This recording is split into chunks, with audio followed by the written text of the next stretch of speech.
Atualmente, a nossa rede de proteção ela vem se organizando de uns anos para cá, né?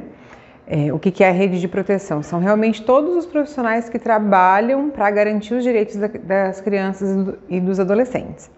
Que direitos esses? Os direitos que estão dentro da lei, do ECA, do Estatuto da Criança e do Adolescente. Então, a rede de proteção ela é composta por todos os serviços que atendem crianças e adolescentes. As unidades de saúde, as escolas, as creches, né, que a gente chama de CMEIs, né, os Centros Municipais de Educação Infantil, o Conselho Tutelar, as políticas da assistência social, as políticas de cultura, de esporte. Então, tudo isso compõe a rede de proteção da criança e do adolescente, porque de alguma forma vão estar atendendo as crianças e garantindo os direitos, né, que a gente tem ali na lei, no Estatuto da Criança e do Adolescente, que a criança deve ter acesso, né? Aqui no nosso município, a gente realmente tem uma rede que vem se estruturando cada vez mais nos últimos anos. Atualmente, na sede do Conselho Tutelar, eu trabalho aqui como psicóloga, né? Faço, na verdade, a escuta especializada, que não necessariamente tem que ser um psicólogo que faz, mas sim um profissional que trabalhe no atendimento de crianças e adolescentes, um profissional que tenha a habilidade para fazer essa entrevista, né, com a criança e que tenha capacitação para isso. Em outros pontos da rede, daí nós temos assistentes sociais, mais psicólogos, educadores sociais, né?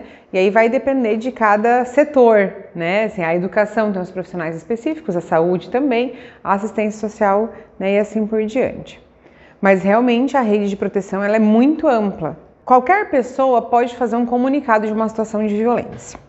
Então, pode ser um vizinho, pode ser um professor, pode ser a enfermeira da unidade de saúde, pode ser qualquer pessoa. Pode ser você está passando na frente de uma casa e você escuta ou você vê alguém agredindo, violentando uma criança, você pode fazer esse comunicado.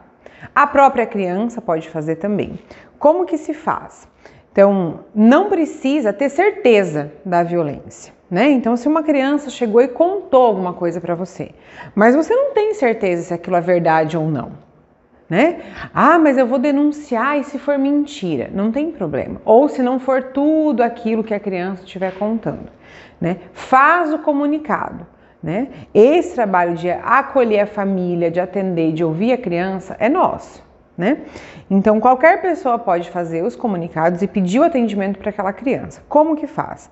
Pelos números, né, que o Moacir já falou, tanto do Conselho Tutelar como do Disque 100, e pode ser feito um comunicado anônimo também.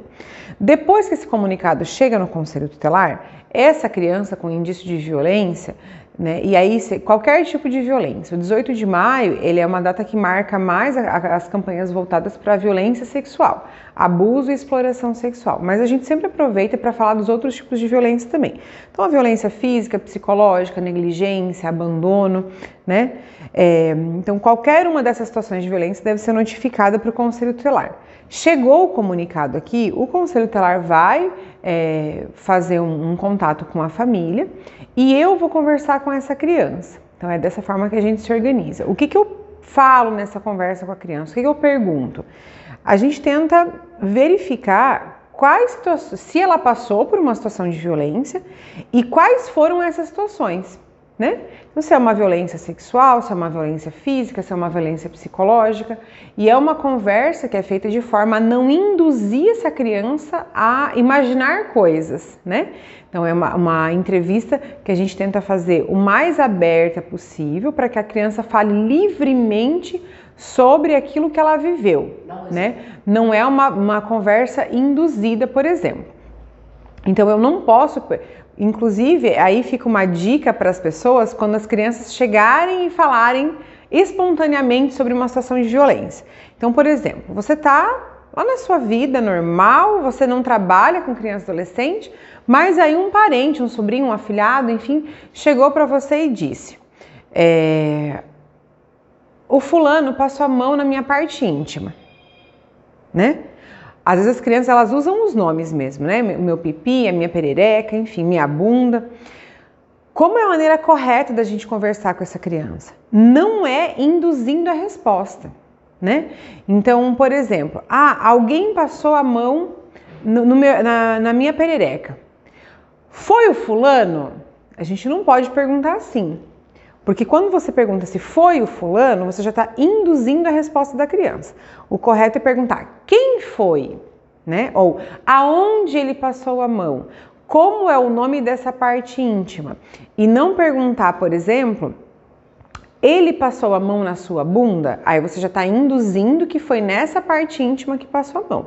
Então sempre perguntas abertas, se for para perguntar. Porque se a pessoa não se sentir tranquila e não se sentir confortável para fazer a pergunta, é melhor não fazer pergunta nenhuma, para não contaminar o relato da criança, né? Então, se a pessoa se sentir à vontade, fazer sim alguma pergunta, mas sem induzir. Então, assim, quem foi? É uma pergunta bem aberta, a gente não direciona para uma pessoa ou para outra.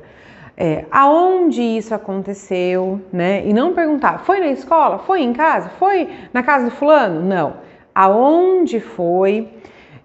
Quando isso aconteceu, né? Então, assim, nos casos de abuso com ato sexual, isso é muito importante, a gente saber quando o fato aconteceu, porque a gente tem medidas de saúde que a gente tem que tomar com o corpinho dessa criança, que a gente depende da data ali do abuso, né?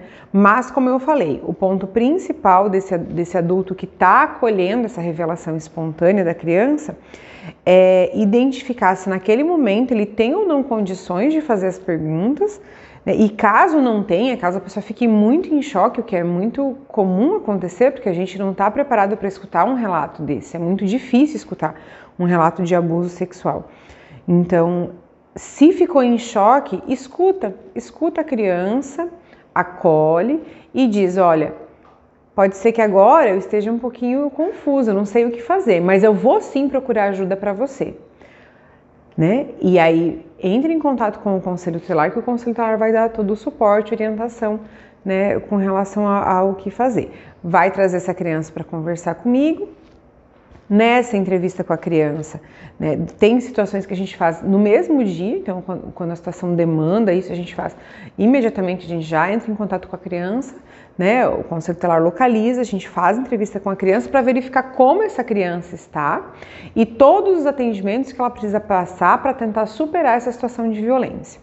E aí depois dessa entrevista, o Conselho Tutelar faz o atendimento para a família e faz também todos os encaminhamentos para toda essa nossa rede de proteção, porque comigo essa criança vai passar apenas uma vez. É uma avaliação inicial de como ela está e o que ela viveu.